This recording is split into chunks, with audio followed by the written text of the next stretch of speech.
What's happening, Elevation Nation? We are back with another episode of the podcast. It just snowed like 24 inches up here in New York City. Sam, I don't know if you got 24 inches. Probably not. Probably only a couple. But Jack Miller, welcome to Elevation Nation. I know you probably got a lot of snow like us up here. Jack is a friend from Baltimore and then went to Maryland. And now he's in New York City, crushing it. I'll let him tell you a little bit more about what he's up to and what he's all about. Jack, welcome to Elevation Nation. How's it Thank going, you. brother? That was quite the welcome. I also got 2 feet of snow here, so I'm completely snowed in. I've had zero human interaction all day, so I've been looking forward to this. So I thank you guys for that. So you're But ready to yeah, talk, Jack. There you go. yeah. Gotta see the silver lining in things. But yeah. So graduated from Maryland, like you said, from Baltimore originally, and came right up here, right to New York. I live in Manhattan. I've been here the whole time, the last like 6, 7 years. Started my own real estate team 4 years ago, something like that. And since then, grown it to 7 agents under me, working in pretty much any neighborhood in Manhattan. We've done some stuff in Brooklyn, a little bit in Queens, but really whatever someone's residential real estate needs are, especially when it comes to buying or selling, we're really good at that. That's what we're here for. It's impressive, man. I want to ask a little bit more about real estate mostly because I'm jealous. I think I regret not going into real estate right out of school because I see the skills that you need to be successful, the people skills, the organization skills, and just some of the stuff that you guys get to do. Talk to me about why you chose real estate as your path. My dad is in real estate, and I grew up watching him do it. He did it down in Baltimore. He had a commercial brokerage, and then he went into redevelopment. So he was purchasing his own acquisitions, no longer just brokering for other people. So when I came up here, I was planning on doing commercial real estate, but a freak chance, a friend of mine was working on a team doing residential and said, "Why don't you just come join my team? Give this a shot. Don't do commercial. Let's see how this works." And I never thought I'd be doing residential. Ended up doing that and haven't looked back since. And like you said, it's just such a fun job because I get to meet people pretty much on a daily basis. I'm technically, remote. I don't go into a central office every day, but pretty much every day I get to leave. I get to go interact with people and try to help them find an apartment, which is pretty cool to be a part of because it's a big life milestone for them. And I get to kind of be a shepherd and guide them through that. So it's a really cool experience. Well, I will say, I mean, the art behind you, that's a pretty great work from home piece. I mean, like, great background for the pod, too. It's a lot better than my empty bookshelf because my bookshelf broke. So I assume you didn't do that yourself, right? My girlfriend painted both of them. So Okay. That's she's awesome. way more talented than I am. So needed to show it off back there. Hell yeah. Love it. So obviously you didn't start with your own team. How did that all happen? You started under someone, you were like, okay, I can do this myself? Like, oh my God, there's such an opportunity here. Did the team split? Like what's the story behind you making that big decision to go essentially all in on yourself? So I started under someone else on a residential sales team. And I was there for like 9 months, maybe a year, but around that timeline. And we were doing a lot of digital leads, so through Zillow, predominantly. And I was just seeing how he was managing the team and how business was being done. And I had that thought, like you just said, like I could do this. Why do I need to be under someone else when I can just try to branch off and do my own thing and be my own boss? So ultimately, that's what I decided to do. I did it with a partner. So we left that team and started our own shop at R New York. So that's where we currently are. We left that previous firm to go to R New York and start our own team. So we took a lot of the lessons from that first team we were on of what to do and what not to do. So it was a good combination of experiences to help manage other people and convert our own sales too simultaneously. I mean, you're an entrepreneur, man. It's incredible and not easy to do as Parker and I continue to spin up new businesses every couple years together. We like to joke that there's almost like this understanding of when you meet another entrepreneur, someone that built their own thing, you like look at them, you get it. Like you know what it's like to slam your head against the wall and feel like you're not moving or not making traction or make some of those big mistakes. And so I'm extremely impressed with you having the ability to take that leap of faith. How did you actually take that leap? Was there a moment when you said, "Oh shit, like I can do this myself," or "I have the confidence to do this," or was it, "I'm just going to dip my toe in the water and see if I can make this happen with this partner"? It's a good question. I've definitely had an entrepreneurial spirit since I was younger. I started a window washing business when I was in high school. And now I look on TikTok and everyone has a window washing business. And I was just at home in Baltimore and someone came up and said they'd clean their windows. So I was pretty proud about that. But yeah, it seemed not inevitable because nothing's guaranteed. You have to work hard for things, but it seemed right for me to try and do something on my own and be my own boss and uh, try to put faith and trust in myself and what I can do. And if it didn't work out, it didn't work out. But that wasn't really something I was thinking about so much. I just love the freedom of being able to chart my own course. The freedom is great until you realize sometimes the freedom provides more of that pain, the hardship that you weren't even ready for.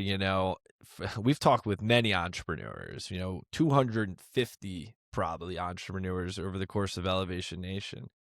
And we always laugh when we say, yeah, it looks sexy from the outside. It looks great. It looks fun. Yeah, you can work your own hours. You work from the comfort of your home.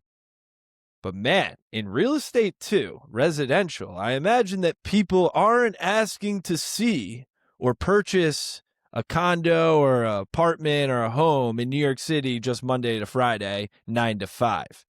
Maybe Saturday, Sunday, anytime, any place. Jack, I mean, you're always probably on. You're always moving. You're always shaking. What is that like for you? Do you like that? Is that challenging at times? Get real with us. It's definitely challenging at times. I'd say I finding the balance between my life and my job that is very difficult because the lines totally blur. Because when you're an entrepreneur, not that I look at everyone like they're a mark, but everything is almost a opportunity to sell yourself and potentially convert someone.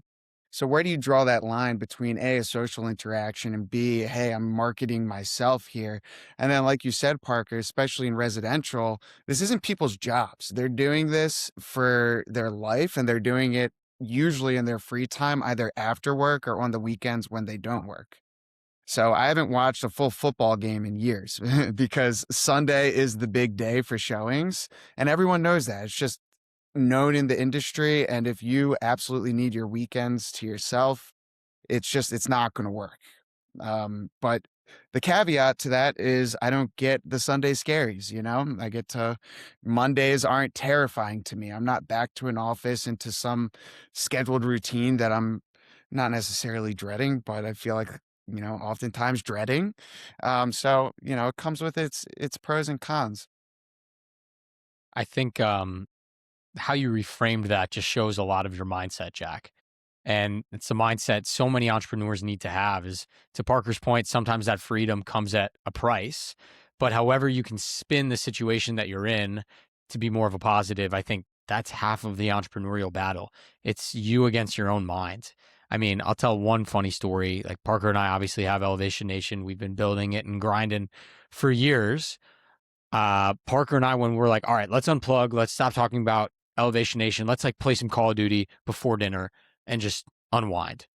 Every single time we do that, we're in the middle of playing video games, we talk about Elevation Nation. Some of our best ideas come when we're playing video games. And it's, obviously kind of a joke, but I love the fact that Parker and I care so much about building this and building this legacy and helping make an impact on the next generation that we literally are incapable of turning it off. Whether it's Parker's wedding, we did a podcast an hour before Parker went down the aisle, to playing video games, going on vacation together. It's all we think about. It's all we talk about. And that freedom does come with the expense of you can't escape your own mind. And so I'm curious, Jack, how did you build up this entrepreneurial? Obviously, you learned from your dad, this positive mindset, this, almost I'm so into it mindset. How are you able to kind of hone that yourself? Well, I love that you guys did that before Parker's wedding. I think that's sick. And what you're telling me right there is that you guys love the process. You're not married to the outcome of what is this podcast going to do? What is Elevation Nation going to give me? But you guys really, you can't stop thinking about it. And that's kind of how I feel about my job. And it took time to get to that place. I used to be very concerned of, how many deals am I closing? Am I converting this person? Am I properly pushing them to the outcome that I want? But gradually over the last handful of years, especially as I started my own team, I started to fall in love more with the process rather than the outcome. And knowing that I am doing the right thing and taking the right next action and doing the best thing for my client, representing them well, it almost doesn't matter what the outcome is, because I know that I did my part to the best of my ability, and I feel good about it. And what comes comes. So when I can separate myself from the sale happening, or a client spending money where they don't necessarily want to, I will feel better about myself. And it's been a really hard shift in my mindset, because I thought I had to fight for every inch, And Mm. don't get me wrong, I don't want to conflate fighting for every inch with working hard, but there is a line between being injurious to yourself and the process and the other people, fighting for something versus working hard for something. And if it doesn't work, being okay with that and moving on to the next thing. Like, I just lost a really big deal earlier this year. Um, and man, like, there is a split second where I'm like, I wish I could force this guy to do what I want him to do. But it's a fleeting moment. It's a very fleeting moment. I know I did everything with a lot of self-esteem and feeling good about the morality of my part in it. So I'm just on to the next thing. And that's what I have to exemplify for my agents as well. I want to jump in before Parker gets to his next question, because I think that mindset is a beautiful one and an evolved one that many entrepreneurs take decades to get to. So I want to commend you on it. It's one Parker and I have been working on just as being young men and our own individual personalities. When you grow up ambitious, hardworking, you get almost, an athlete, you get used to this. I got to push harder. I got to do more. I tell my therapist all the time, my biggest fear in life is plateauing, because your entire life you've been told you're great, work harder, be better, do more. And that's what many entrepreneurs and overachievers have in their mind, is that repeat cycle of do more, do more, do more. And to your point, Jack, almost trusting the universe a little bit. Parker knows I'm like super woo woo now, so I'm getting into that stuff. Like, it's all we can do. The universe is going to work out how it's going to, and we're putting ourselves in positions to be successful, and there will be lessons and experiences learned from anything. And so I think switching that mindset, it almost makes entrepreneurship more fun and enjoyable, because it's how Parker and I have done Elevation Nation. I mean, my man, we could tell you stories of us for years going, when is this thing ever going to make us money? Is it ever going to make us money? What is our business model even? I still think that to this day, and reminding myself when I talk to Parker by going, we get to meet someone new and you have no idea what's going to come from that opportunity, that friendship, and that connection. That's why we keep doing it.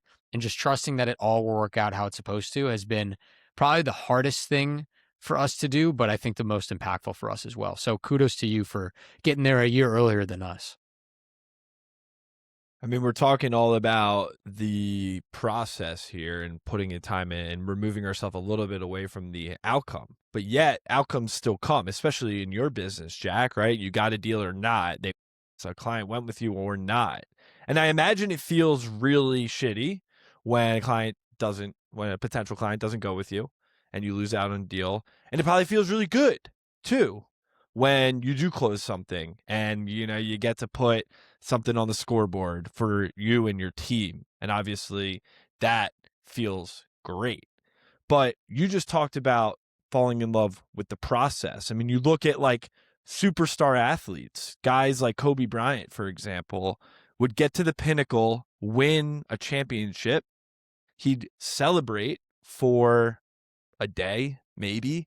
And then he's like, all right, we're back at it. He is a guy who fell in love with the process. And yes, the outcome of winning a championship, he was like, all right, I want another. All right, I want another. And it's almost, to Sam's point, it's like we can't get complacent in success. How do you remind yourself to appreciate and celebrate those big wins, but also continue to like humble yourself that it is still a process and it's a long game to play? Yeah, it's a really good point, and it's something like I still work on to this day. But being very obsessed with the outcome for myself is a manifestation of my own ego and my pride. Like I want if someone doesn't want to work with me, I'm naturally going to take that personally. If someone works with me, I'm going to think I'm the best. I need to take recognition that that is my initial reaction to things. And my reaction to things is my reaction to things. I can't control how I think or feel, but I can control how I act upon those feelings. So if someone doesn't go with me and I feel upset and I feel like my pride is hurt and, wow, this person must not like me. I'm not good at my job. My whole team's going to collapse. It's very easy for me to spiral out and think those things. I've had to practice bringing myself back in and telling myself, well, this person, they're just doing what's best for them or what they feel is best for them. I would do the same thing. I would do what's best for me as well, or whatever I think is best for me. And if they didn't feel that that person was me, what am I going to do about it? I got to brush it off and go for the next thing. And then the same is the inverse is true too, Parker. Like you're saying, like Kobe wins, but then he wants some more. Like once I get a deal done or I land a big client, I can't be uh, stagnant. And Sam, I have a huge fear as well of plateauing. I always want to do better the next year. But that's for myself, at least, that's my ego talking and my pride talking. And it's okay to want success, but to value my personal worth and my business's worth on always being able to outdo the past Jack, it's not going to lead to a healthy mental state for myself, And and go ahead. inevitably it's going to backfire. I need to live in a place of gratitude and acceptance in order to level up each year rather than, you know, fighting and trying to claw and scratch for every inch. Do you ever get to the point, though, that the expectation is that you're going to close? You're becoming so much better. You're honing your craft, your process, that it is resulting in more wins and more success. And then, unfortunately, I mean, Sam and I feel this too. We've landed all these speaking gigs this last year. 2 years ago, if you told us we were landing one speaking gigs, we're jumping like crazy. We're celebrating. Now it's like, all right, we're about to gear up on a 10 speaking gig tour. And I just look at Sam, it's like just part of the process. And it doesn't feel as big of an achievement as it once did. I find that sometimes to be like, damn, the entrepreneurship sucks it out of you. But when you get a big win, it also can kind of suck it out of you because you don't appreciate it like you once did. Mm. Yeah, I've felt more financial fear and insecurity in times of great success than I did when I was first starting out. It's almost like the more I get, the more I do, the more fear I have that I'm going to lose it. And that's kind of in the same vein of what you're talking about, because it's like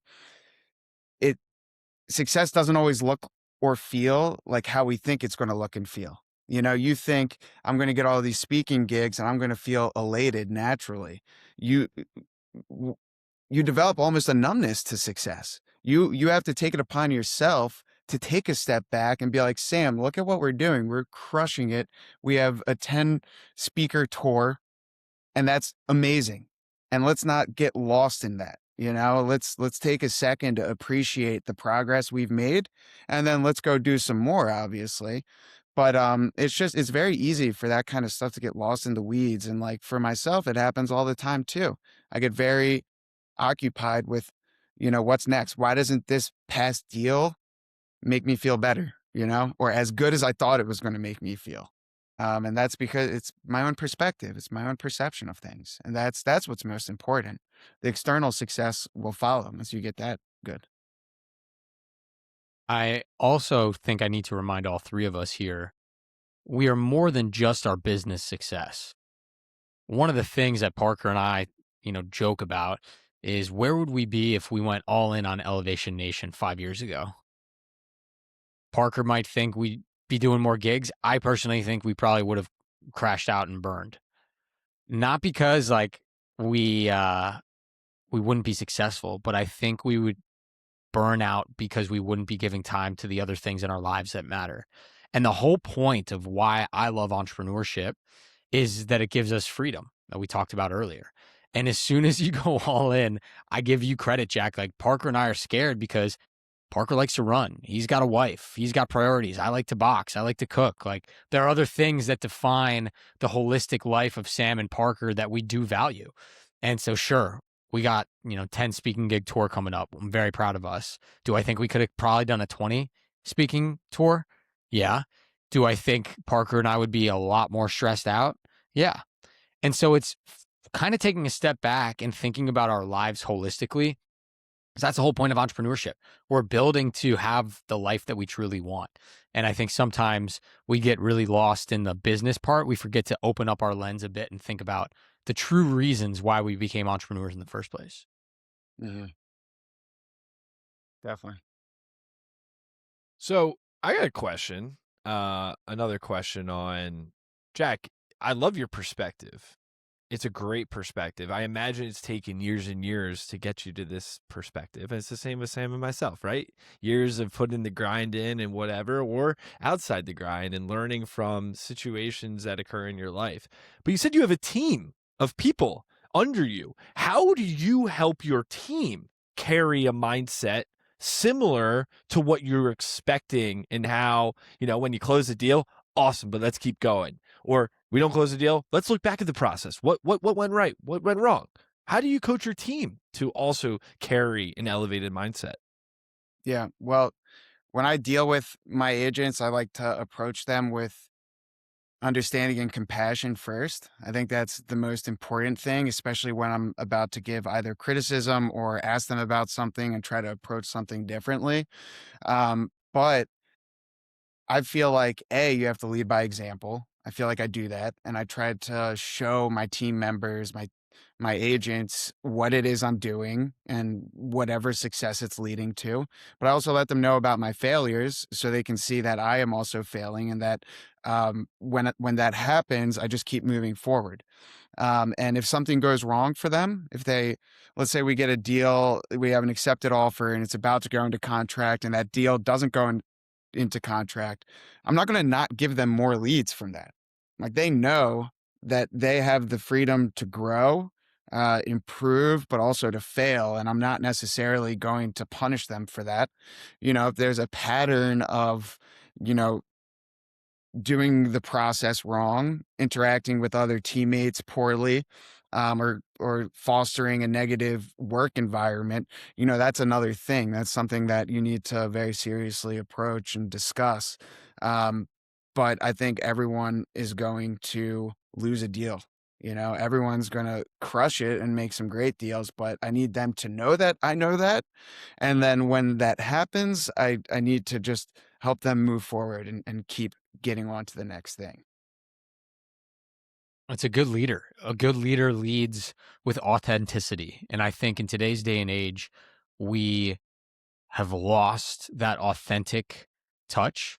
We're bombarded with AI slop, fake social media content, right? And inauthenticity, I think, at every corner and turn. It's one of the reasons why Parker and I love the podcast so much is, Jack, we didn't send you any questions in advance.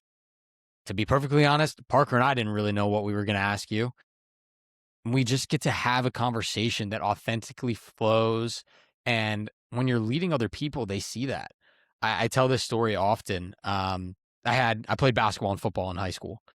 My basketball coach, I called him last week, knew about my little brother, my mom, my dad, what I wanted to be when I grew up, what college I wanted to go to. My football coach had no idea who I was except the number that I wore. I quit football. I played all 4 years of basketball because I would run through a wall for the leader that authentically represented themselves and truly tried to connect with me as a person. And I think we are seeing more and more young people gravitate towards that leadership and need that leadership, especially as all of us are kind of working from home now, not going into the office, not being exposed to those mentors that we really want in our lives as we grow. The ones that are authentic are going to get to the top. And so kudos to you, man, for leading your team with such authenticity, both when times are good and when times are bad. Thanks. Yeah, I appreciate it. And you talking about like TikTok and social media and everything, it kind of leads into my motto. So I know it's kind of before the end, but if that's okay, I'll kind of go into it a little bit. Um, but as a real estate broker, someone who brings on real estate agents, it's very glitzy. You know, you see people posting in their multi-million dollar condo. You see all these reality shows on Netflix, on Bravo, and they make it look easy. You know, they make it look sexy and glamorous. And at one point, I had 10 agents on my team, and obviously I have 7 now. So 3 of them didn't make it. And part of that, and what I saw was that real estate has a relatively low barrier to entry. No one asked me what my GPA was. No one asked me what college I went to, which Maryland was great, but you know, um, it's not hurting me, you know. Um, but because of that low barrier to entry, it's often easy to think that it's going to be easy, you know. And the reality is the complete opposite. It's extremely hard and it's extremely difficult. So what I tell my agents is that, and this is the motto that I thought of and that really works with how I like to teach people and I live for myself, is that nothing worth building happens quickly. You know, everything that is worth building takes time, patience, and really hard work. And when we're looking at TikTok, we're looking at Instagram, someone's driving in their Lamborghini, flashing, $100 bills, or, someone's talking about this Bitcoin or crypto that just went up, 1,000x in a day. It gives everyone this sense that, real success, they're mostly material success needs to come quickly, and it can come quickly. But the reality is it comes slowly over time after building a strong foundation and working hard. And it takes a lot of consistency and persistence. And I feel like that's very lost in today, especially with all of these different mediums for people to kind of do clickbait and try to just get more likes. So it's important to make clear that reality. And I have to tell myself that because I want the most success yesterday, but that's not how it works. That's not reality. It's not the world we actually live in. At Elevation Nation, Jack, we call that exercising your mental fortitude, your willingness to take on that adversity, to keep going and keep pushing and keep elevating, because we are wholeheartedly in agreement with you. And it's not just the phone or the social media that is bringing this. It's the idea that I can get what I want when I want faster than ever before, whether that be DoorDash showing up to my door in 25 minutes, or I can call the person on the other side of the world. We live in this fast dopamine world, and you have to consistently remind yourself that to get real greatness out of whatever you're trying to do, it's going to take time. Nothing good becomes fast and easy, and I think that's a sign of growing up and maturing. And young people, I think right now, Sam and I dealt with it too, are struggling with that. And so we think at Elevation Nation, mental fortitude is that key to keep pushing through, because to get to good things, you got to go through the hard times too. You can't just avoid those hard times, because Yeah. nothing good comes from just something that's Parker, always good. you hit on something that I just want to say before we go into our next segment. You talked about like this next generation, our generation, addicted to dopamine. When was the last time, I'm just curious, Jack, you had a conversation where you didn't get interrupted by checking your phone we're at 30 minutes now? Like, it's couldn't tell rare. Like that, right? Like, isn't that crazy? It is so rare now. And that's why I freaking love the podcast, because I'm not getting pings. Everything's muted. My phone's my camera. So I don't even know if anyone's called me in the last 30 minutes. It's just talking to Jack and Parker. And I think we have to retrain our minds. We've gotten so into this dopamine culture of scrolling and everything's instantaneous that we sometimes struggle to go a level deeper.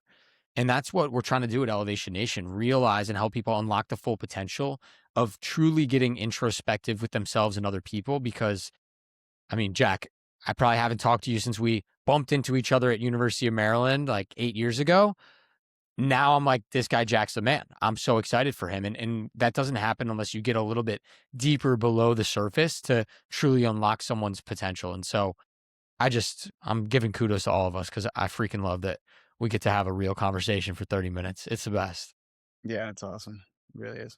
So, Jack, we got some fast, rapid fire questions for you. First thing that comes to mind, we got to hear your answer. And typically people explain their answers. So, I'll give the first one. These are good for today, Sam. I'm liking these. These are deep. These are deep. These are hard. Well, hard's subjective. What is one thing, Jack, you used to take immense pride in that you now realize was holding you back?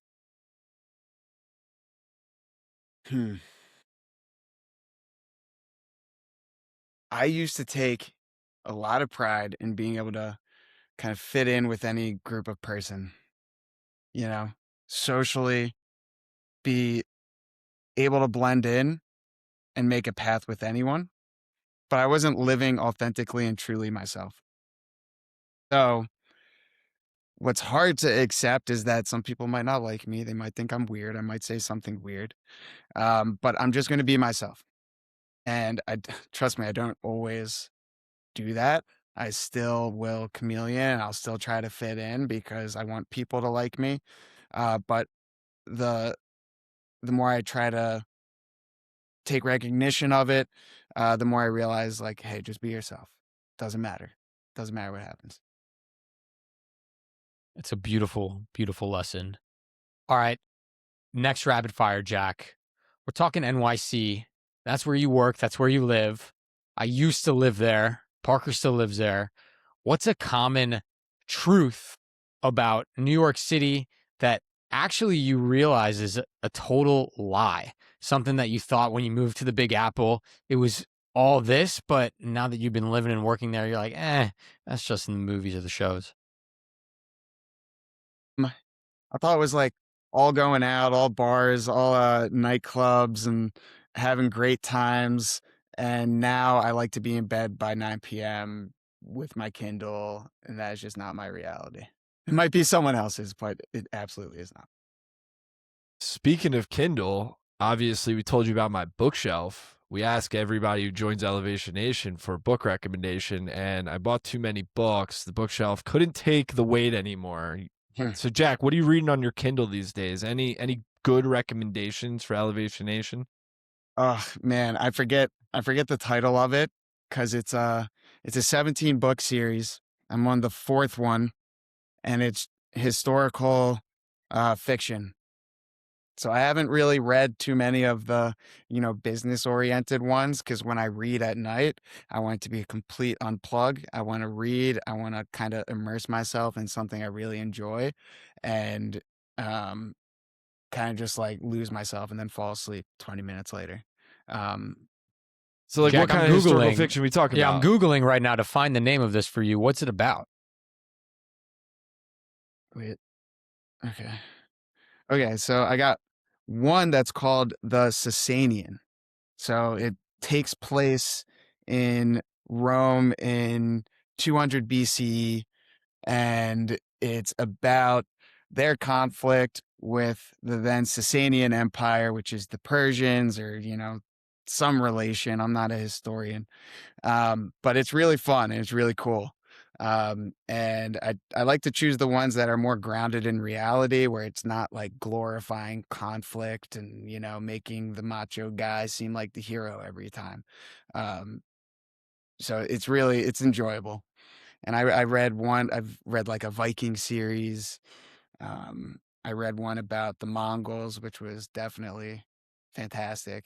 And I can't remember the name of it for the life of me, but I'll send it to you guys. There you go. I'm into historical fiction. I like those types of books. There's some good ones that I've read. So I will add that to my list. Jack, I know you mentioned earlier, you gave us a kind of sneak peek explanation of your mental motto. So you don't have to go into the why anymore. But just one last time to close out this incredible conversation, Jack Miller, what is your mental motto? My mental motto is that nothing worth building happens quickly. Everything that's worth building takes time, patience, and hard work. Hell yeah.